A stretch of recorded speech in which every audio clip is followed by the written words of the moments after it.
Movie की शुरुआत में हम एक बड़ी सी पेड़ को देखते हैं। पेड़ पर हम ढेर सारे बंदरों को भी देखते हैं जो इधर उधर कूद रहे होते हैं। ये सभी बंदर आज बहुत ही खुश दिखाई दे रहे होते हैं क्योंकि आज उनके राजा का बेटा यानी उनका राजकुमार जन्म लेने वाला था। इसी दौरान यहाँ पर बंदरों का राजा सिमोन भी आ जाता है।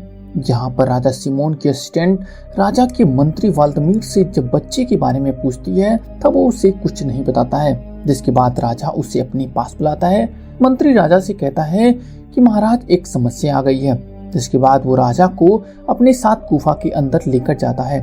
यहाँ पर जब राजा अपनी बेटी को देखता है तो काफी खुश हो जाता है क्योंकि उसका बेटा काफी हेल्दी होता है। राजा अपने इस बेटे को वान्या नाम देता है और वो कहता है कि आगे चलकर अब तुम ही हमारे राज्य के राजा बनोगे। ये सुनकर बच्चा राजा को अपने छोटे नन्हे हाथों से एक पंच मारता है, जो देखकर राजा और मंत्री दोनों हंसने लगते हैं। मंत्री कहता है कि महाराज ये तो बिल्कुल आप पर ही गया है, आगे चलकर ये आपकी तरह ही ताकतवर और बहादुर बनेगा। ये सुनकर राजा और भी खुश हो जाता है। इसके बाद अब मंत्री प्रॉब्लम की बात करता है। मंत्री राजा को एक और बच्चे को दिखाता है जो काफी पतला होता है। मंत्री राजा से कहता है कि महाराज महारानी ने जुड़वा बच्चों को जन्म दिया था और इस पतले और कमजोर बच्चे ने सबसे पहले जन्म लिया था, यानी ये आपका बड़ा बेटा है और नियम के अनुसार आगे चलकर गद्दी का हकदार भी यही होगा।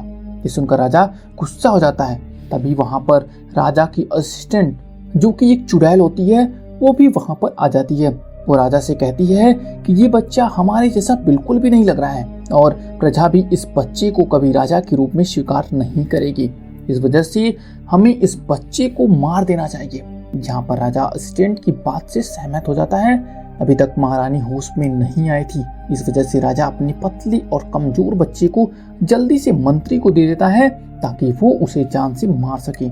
जिसके बाद मंत्री बच्चे को लेकर एक पहाड़ पर जाता है, जहाँ पर वो बच्चे को एक भेड़िया को खिलाने की कोशिश करता है, लेकिन वो बच्चा अपने नन्हे हाथों से मंत्री के हाथ को पकड़ लेता है। यहाँ पर मंत्री बच्चे की मासूमियत को देखकर पिघल जाता है, लेकिन तभी अचानक से उसे कोई शोर सुनाई देता है, जिसकी वजह से हड़बड़ी में उसके हाथ से बच्चा छूटकर नीचे गिर जाता है। भेड़िया बच्चे को खाने ही वाले होते हैं कि तभी एक बंदर जिसका नाम इयान होता है वो एक बेल की मदद से उस बच्चे को बचा लेता है। ऊपर से गिरने की वजह से बच्चे का हाथ भी टूट गया होता है, इस वजह से वो सही से चल भी नहीं पा रहा होता है। इयान बच्चे को एक पेड़ पर रखकर वहां से जाने लगता है, लेकिन बच्चे की मासूमियत की वजह से उसे छोड़ नहीं पाता है। जिसके बाद इयान उस बच्चे का अपने बेटे की तरफ पालन पोषण करने लगता है। दोनों दिन भर साथ में रहते और खूब मौज मस्ती करते थे। धीरे धीरे वो बच्चा भी बड़ा होने लगता है। इयान उसका नाम एडवर्ड रखता है। एडवर्ड शारीरिक रूप से भले ही कमजोर था, लेकिन उसका दिमाग बहुत ही तेज होता है। एक दिन एडवर्ड देखता है कि उसने अपने खाने के लिए जो अंजीर छिपा कर रखे थे वो किसी ने खा लिया था। इधर उधर देखने पर उसे एक चूहा नजर आता है जो उसके अंजीर को लेकर भाग रहा होता है। एडवर्ड उस चूहे को पकड़ने की कोशिश करता है, लेकिन वो उसे पकड़ नहीं पाता है। ये देखकर इयान उस चूहे को पकड़ने के लिए एक ट्रैप बनाता है। वो एक पौधे से एक चिपचिपा पदार्थ निकालता है जिससे किसी भी चीज को चिपका सकते थे। इसकी मदद से वे चूहे को पकड़ लेते हैं। इसी दौरान उन्हें ढोल नगाड़ों की आवाजें सुनाई देती है, जो सुनकर एडवर्ड काफी खुश हो जाता है। दरअसल ये बंदरों के एक खेल कोको बॉल के शुरू होने का संकेत था। एडवर्ड इयान से खेल देखने की जिद करता है, लेकिन इयान वहां जाने से मना कर देता है क्योंकि उसे कई साल पहले ही बंदरों के समूह से निकाल दिया गया था। अब जब एडवर्ड के बहुत मनाने के बाद भी इयान खेल देखने जाने के लिए तैयार नहीं होता है, तब एडवर्ड उसे पेड़ से कूद जाने की धमकी देता है, जिसके बाद वो पेड़ से कूद भी जाता है। ये देखकर इयान तुरंत ही एडवर्ड को बचाता है और फिर वो उसे लेकर खेल देखने के लिए जाता है और वे दोनों छिपकर खेल देखने लगते हैं। यहाँ हम राजा के दूसरे बेटे वान्या को देखते हैं, जो अब काफी बड़ा और ताकतवर हो गया था। वो भी यहाँ पर कोको गेम खेल रहा होता है और ताकतवर होने की वजह से वो बड़े ही आसानी से गोल कर रहा था, जो देखकर उसके ग्रुप के बाकी बंदर बहुत ही खुश हो रहे थे। राजा भी अपने बेटे को जीतता देखकर काफी खुश हो जाता है। वहीं दूसरी तरफ अब इयान, जो पहले गेम देखना भी नहीं चाह रहा होता है, वो अब गेम को देखकर उसकी तरफ अट्रैक्ट हो रहा था। इस पर एडवर्ड उसे समझाता है कि अगर हम बाहर गए तो सब लोग हमें देख जाएंगे, इसी दौरान अचानक से गेंद इयान के सामने आती है, जो देखकर इयान अपने आप को रोक नहीं पाता है और वो गेंद को पकड़ने के लिए पेड़ से कूद जाता है, जिसकी वजह से इयान और एडवर्ड दोनों नीचे गिर जाते हैं। वहीं गेंद पत्थरों के अंदर जाकर फंस जाती है। ये देखकर बाकी के बंदर इयान और एडवर्ड पर गुस्सा करने लगते हैं। सभी बंदर मिलकर इयान को मारने लगते हैं। ये देखकर एडवर्ड एक लकड़ी की मदद से गेंद को जल्दी से बाहर निकालता है। सारे बंदर ये देखकर हैरान हो जाते हैं कि एडवर्ड ने आखिर गेंद को बाहर कैसे निकाला। इस पर एडवर्ड उन्हें बताता है कि मैंने ये सब एक पौधे से निकलने वाले एक चिपचिपे पदार्थ की मदद से किया है। इस चिपचिपे पदार्थ से किसी भी चीज को पकड़ा जा सकता है। इसी दौरान वहाँ पर वान्या भी आ जाता है। वो एडवर्ड को पहले हवा में ऊपर उठाता है और फिर उससे गेंद निकालने के लिए उसका धन्यवाद करता है। वान्या के धन्यवाद करने का यह तरीका थोड़ा कैजुअल होता है। जब एडवर्ड हवा में लटका होता है तभी मंत्री और चुड़ैल बंदरिया की नजर एडवर्ड के पैर के बीच की उंगली पर पड़ती है, जो कि छोटी होती है। ये देखकर दोनों तुरंत समझ जाते हैं कि एडवर्ड महाराज का बड़ा बेटा है, क्योंकि उनके खानदान में सभी लोगों की बीच की उंगलियां छोटी होती थी। इसी दौरान जब वान्या गेंद को अपने हाथ में लेता है तब गेंद पर चिपचिपे पदार्थ लगे होने की वजह से गेंद उसके हाथ से चिपक जाती है। सारे बंदर मिलकर उस गेंद को निकालने की कोशिश करते हैं। इसी दौरान मौका पाकर एडवर्ड और इयान वहां से निकल जाते हैं। वहीं दूसरी तरफ अभी कोशिश करने के बाद एक बंदर किसी तरह से गेंद को छुड़ाने में कामयाब हो जाता है, लेकिन वो गेंद उस बंदर के हाथ से निकलकर महाराज के सिर पर चिपक जाती है। इसके बाद अब जब वाल्दमीर महाराज के सर से गेंद को निकालने की कोशिश करता है तब गेंद के साथ साथ महाराज के बाल भी उगड़ जाते हैं, जो देखकर महाराज बहुत क्रोधित हो जाते हैं। अब क्योंकि ये सब प्रॉब्लम इयान और एडवर्ड की वजह से आई थी, इस वजह से महाराज अपने एक आदमी को उन दोनों को बुलाने के लिए भेजते हैं।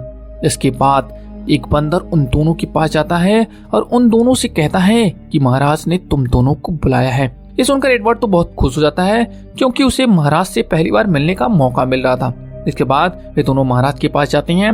यहाँ पर महाराज एडवर्ड से पूछता है कि हमने सुना है कि तुम जादू जानते हो, और फिर वो एडवर्ड से कुछ जादू दिखाने के लिए कहते हैं। ये सुनने के बाद एडवर्ड पेड़ की पत्तियों से एक शानदार मुकुट बनाता है और वो मुकुट को राजा के सर पर रख देता है, जो देखकर राजा बहुत खुश हो जाते हैं, क्योंकि उनका गंजापन अब दिखाई नहीं दे रहा था। ये देखकर वहाँ पर मौजूद सभी बंदर भी काफी खुश हो जाते हैं। इसके बाद एडवर्ड राजा को एक दूसरा जादू दिखाता है। वो एक बड़ी सी पत्ती में पानी डालता है और फिर राजा से पानी में देखने के लिए कहता है।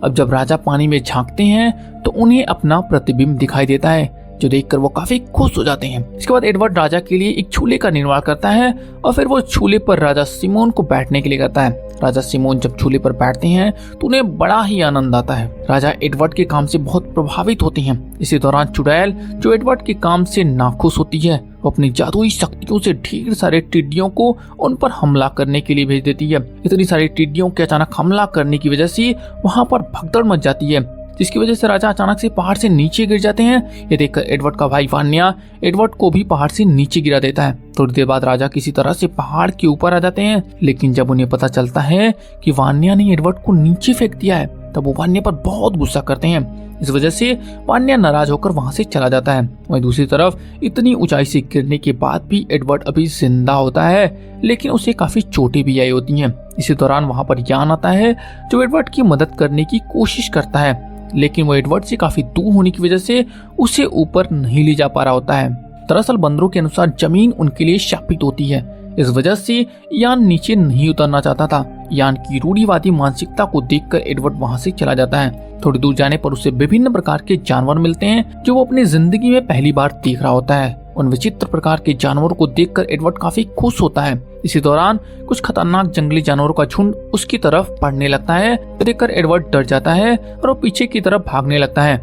दरअसल एडवर्ड कभी आगे की तरफ नहीं दौड़ा होता है। अब यहाँ एडवर्ड किसी तरह से उन जानवरों से बचते हुए गैंडों के झुंड में आ जाता है। वहीं गैंडे जब भेड़िए के झुंड को देखते हैं तो सब भी भागने लगते हैं। यहाँ पर एडवर्ड सबसे आगे भाग रहा होता है, वहीं उसके पीछे भाग रहे होते हैं गैंडे और गैंडों के पीछे लगे होते हैं भेड़िए। पेड़ के ऊपर से राजा जब एडवर्ड को मुसीबत में देखते हैं तब उसे बचाने के लिए पेड़ से नीचे कूद जाते हैं।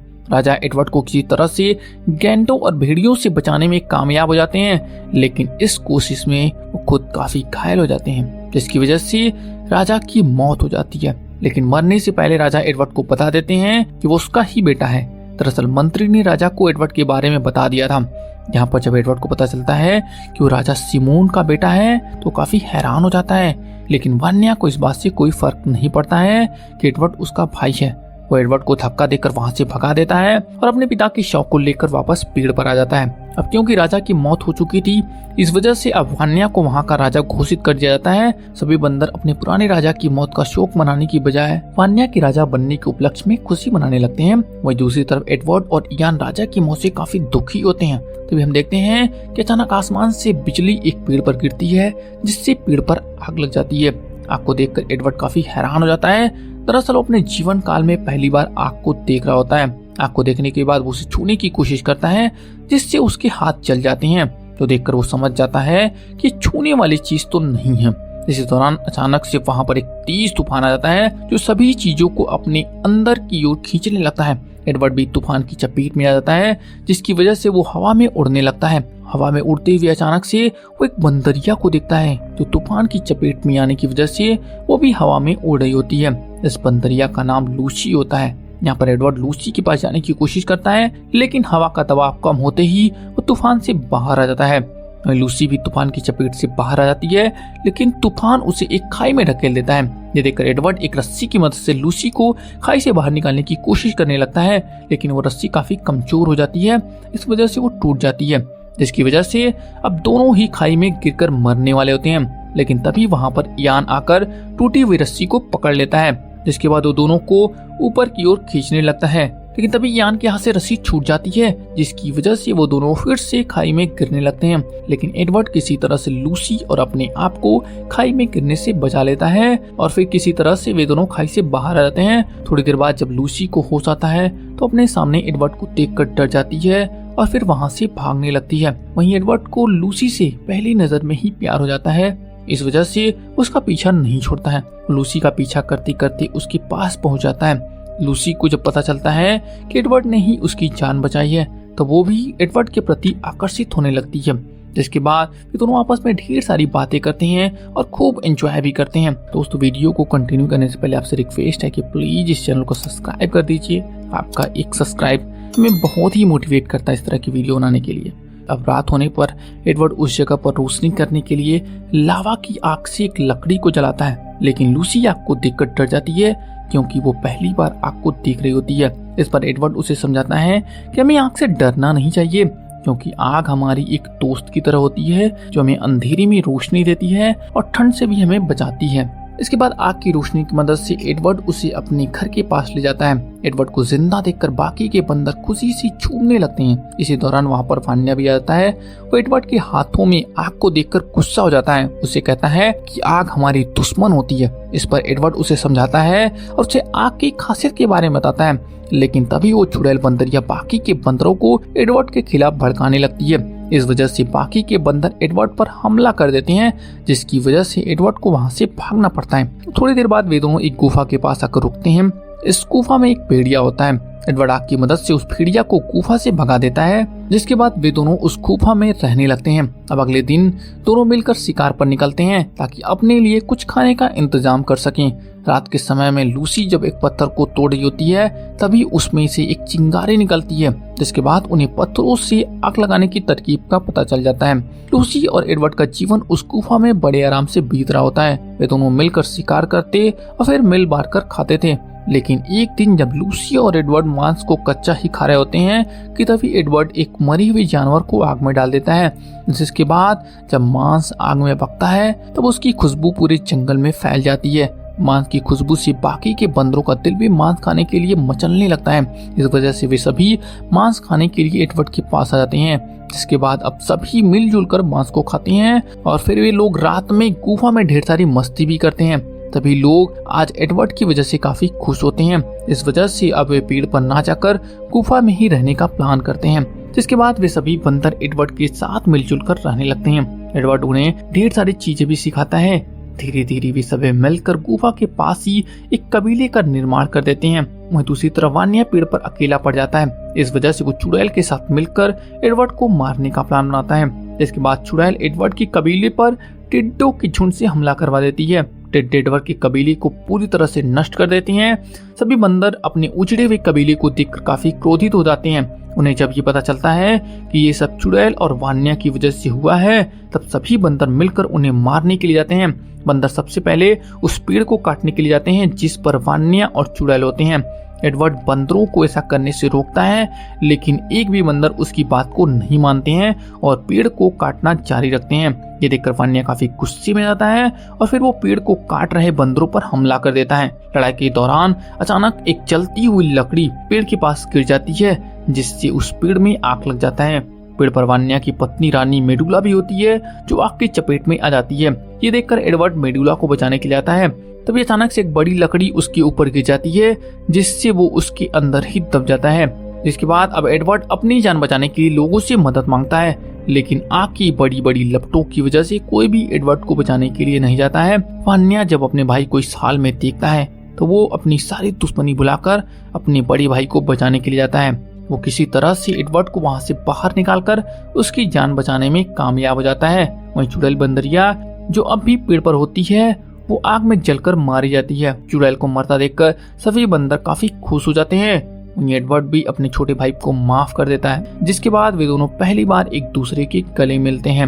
अब क्योंकि बंदरों के पास रहने के लिए एक भी जगह नहीं होती है, इस वजह से वे सब काफी दुखी हो जाते हैं। इस पर एडवर्ड उन्हें एक जगह के बारे में बताता है जो कि इयान ने उसे उसके बारे में बताया होता है, जिसके बाद वो उन सभी बंदरों को लेकर उस जगह की ओर निकल जाता है। कुछ दिनों की यात्रा के बाद वे सभी उस जगह पर पहुंच जाते हैं। ये जगह काफी खूबसूरत होती है। इस जगह को देखकर सभी लोग खुशी से झूमने लगते हैं। यहीं पर एडवर्ड को यान मिलता है, जिसने एडवर्ड को पाला पोसा था। एडवर्ड को लगता था कि यान तूफान में मारा गया था, लेकिन यान को जिंदा देखकर एडवर्ड खुशी से झूम उठता है और इसी के साथ ये मूवी यहीं पर समाप्त हो जाती है। तो दोस्तों, आज की वीडियो कैसी लगी प्लीज कमेंट करके हमें जरूर बताइएगा। थैंक यू दोस्तों फॉर वॉचिंग दिस वीडियो।